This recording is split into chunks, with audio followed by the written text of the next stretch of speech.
Қазір обед 2-ден 55 кетті. Бірақ мен 20%-пен алғам.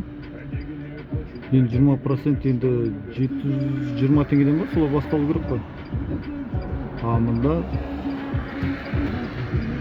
840-тан басталып тұр ғой. 1,3 километрге барамыз. Кеттік. Ниночка, здравствуй. Короче, алып келдім қайттан. 1,2 километр 840 теңге шығып тұр сол.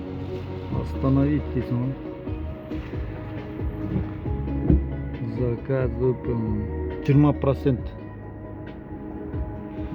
Мұнда 20% деп тұр. 20%.